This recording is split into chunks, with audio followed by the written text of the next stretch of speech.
Conselhos para estabelecer presença e conscientização. O praticante de Dzogchen, ou grande perfeição, em meditação, deve ter presença e consciência precisas, até que conheça realmente e verdadeiramente a própria mente e possa governá-la com consciência, mesmo que muitas explicações da realidade sejam dadas, elas permanecem nada mais do que tinta no papel ou assuntos para debate entre intelectuais, sem a possibilidade de nascimento de qualquer entendimento do real significado. É dito, a mente é aquela que cria tanto samsara quanto o nirvana. Então, é preciso conhecer este rei que cria tudo. Dizemos que transmigramos na visão impura e ilusória do samsara, mas na realidade é apenas a nossa mente que está transmigrando. E então, novamente, no que diz respeito à iluminação pura, é apenas a nossa própria mente purificada que percebe isso.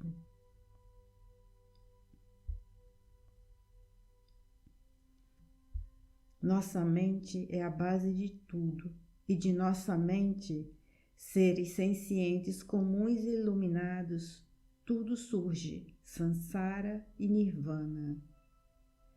Considere a forma como os seres transmigram na visão impura do samsara. Embora a essência da mente, a verdadeira natureza da nossa mente, seja totalmente pura desde o início, no entanto, porque a mente pura é temporariamente obscurecida pela impureza da ignorância, não existe autoconhecimento de nosso próprio estado. Através dessa falta de autoconhecimento, surgem pensamentos e ações ilusórias criadas pelas paixões. Várias causas kármicas negativas se acumulam e, como sua maturação como efeitos é inevitável, a pessoa sofre amargamente, transmigrando nos 6 estados de existência. Assim, não reconhecer o próprio estado é a causa da transmigração, e por esta causa a pessoa se torna escrava de ilusões e distrações.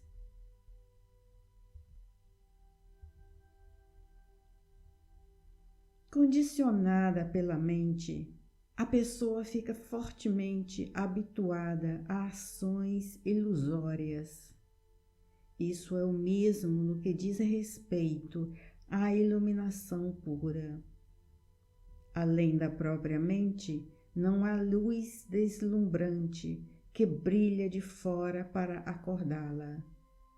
Se alguém reconhece seu próprio estado intrínseco como puro desde o início e apenas temporariamente obscurecido por impurezas, e se alguém mantém a presença desse reconhecimento sem se distrair, então todas as impurezas se dissolvem.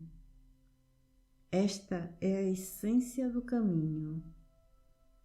Então, a qualidade inerente da grande pureza original do estado primordial se manifesta e a pessoa a reconhece e se torna um mestre com uma experiência vivida.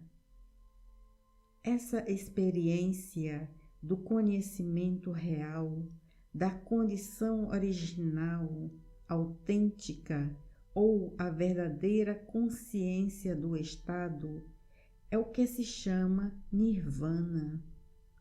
Portanto, a iluminação nada mais é do que a própria mente em sua condição purificada.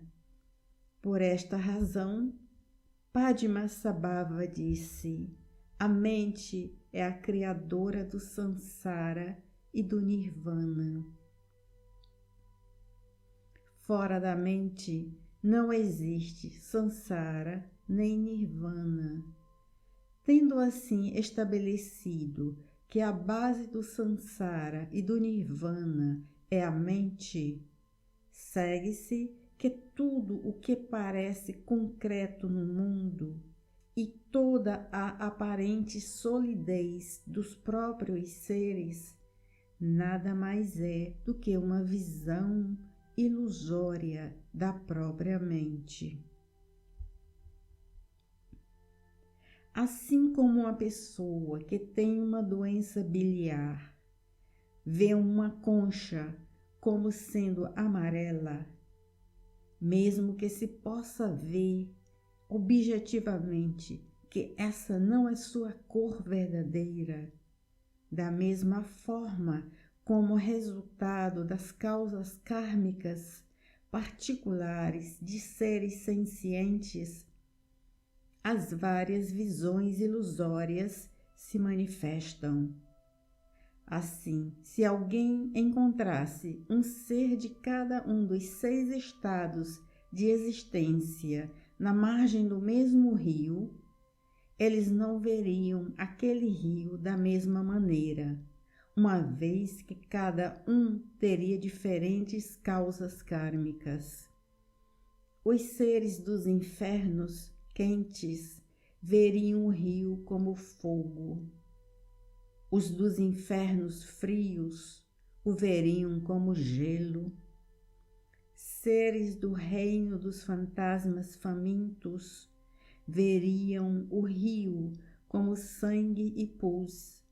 Os animais aquáticos o veriam como um ambiente para se viver. Os seres humanos veriam o rio como água para beber, enquanto os semideuses o veriam como armas e os deuses como néctar. Isso mostra que na realidade nada existe de concreto e objetivo. Portanto, entendendo que a raiz do samsara é verdadeiramente a mente, deve-se começar a arrancar a raiz, reconhecendo que a própria mente é a essência da iluminação, atinge-se a liberação. Estando ciente de que a base do samsara e do nirvana é apenas a mente, toma-se a decisão de praticar a meditação.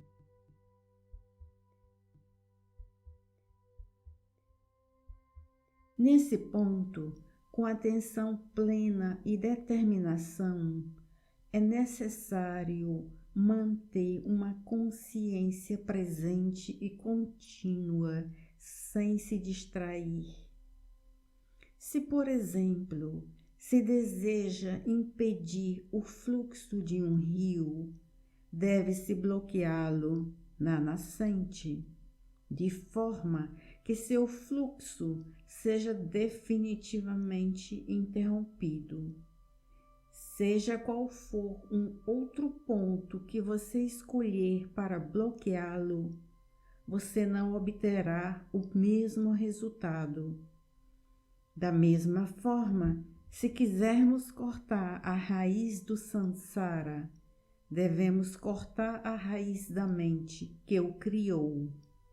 Caso contrário, não haveria como se livrar do samsara.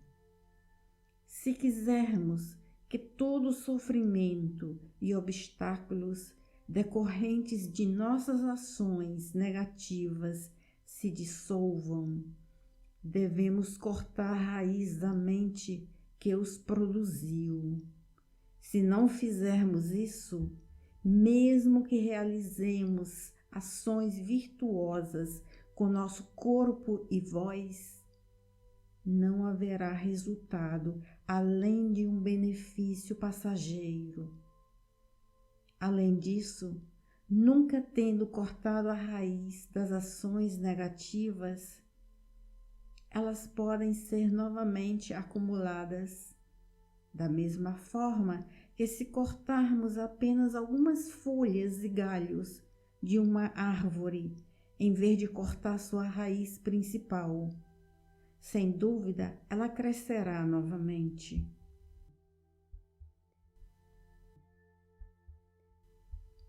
É por isso que a não distração é a raiz dos caminhos e o princípio fundamental da prática.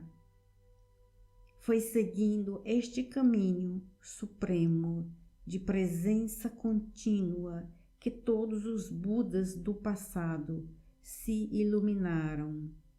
Seguindo este mesmo caminho, os Budas do futuro se iluminarão. E os Budas do presente, seguindo este caminho correto, são iluminados. Sem seguir este caminho, não é possível atingir a iluminação. Portanto, porque a permanência na presença do verdadeiro estado é a essência de todos os caminhos, a raiz de todas as meditações, a conclusão de todas as práticas espirituais, o coração de todos os ensinamentos finais, é necessário procurar manter uma presença contínua sem se distrair. O que isso significa é: não siga o passado, não antecipe o futuro e não siga pensamentos ilusórios que surgem no presente.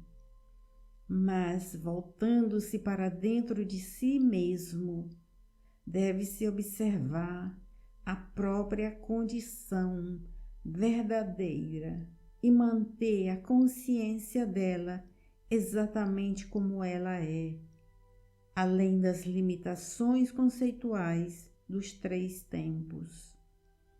Deve-se permanecer na condição não corrigida de seu próprio estado natural, livre da impureza dos julgamentos entre ser e não ser, ter e não ter, bom e mal, e assim por diante.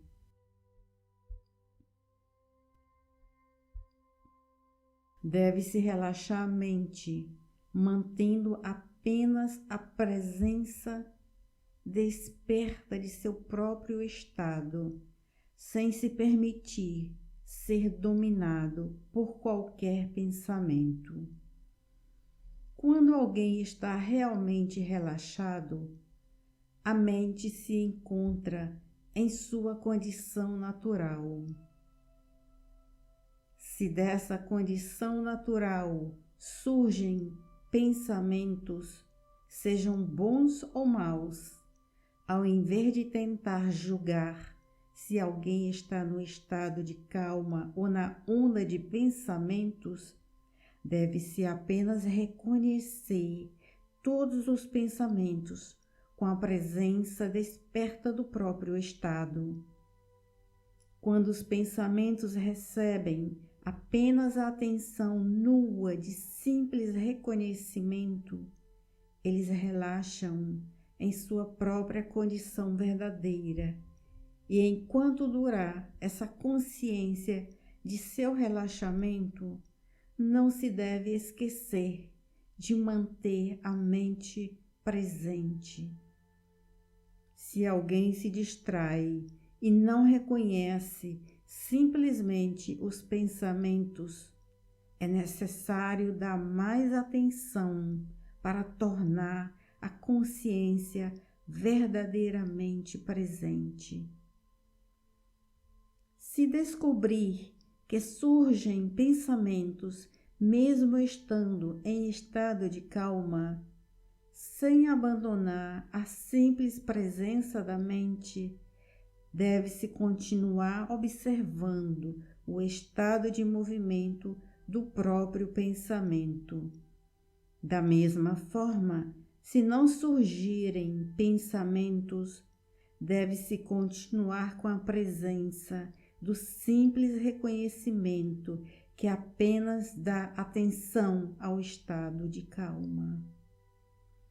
Isso significa manter a presença desse estado natural, sem tentar fixá-lo em qualquer estrutura conceitual, ou esperar que ele se manifeste em qualquer forma, cor ou luz particular, mas apenas relaxando nele, em uma condição não perturbada pelas características das ramificações de pensamento.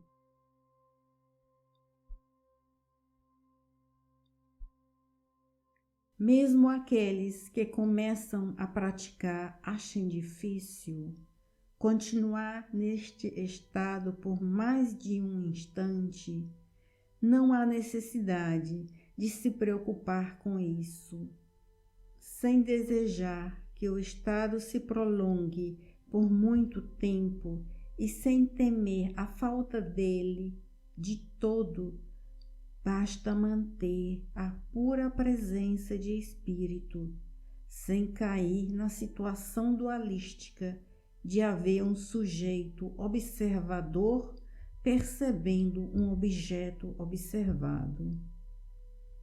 Se a mente, mesmo mantendo uma presença simples, não permanece nesse estado de calma, mas sempre tende a seguir ondas de pensamentos sobre o passado ou futuro, ou se distrai com os agregados dos sentidos, como visão, audição, olfato, então deve-se tentar entender que a própria onda de pensamento é tão insubstancial quanto o vento.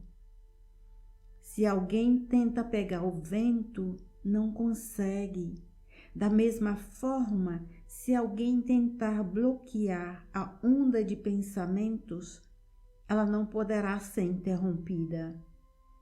Portanto, por isso não se deve tentar bloquear o pensamento, muito menos tentar renunciar a ele como algo considerado negativo.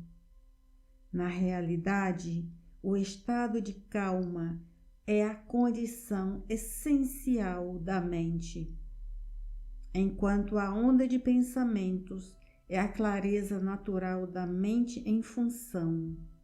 Assim como não há distinção alguma entre o sol e seus raios, também não há distinção entre a mente e o pensamento.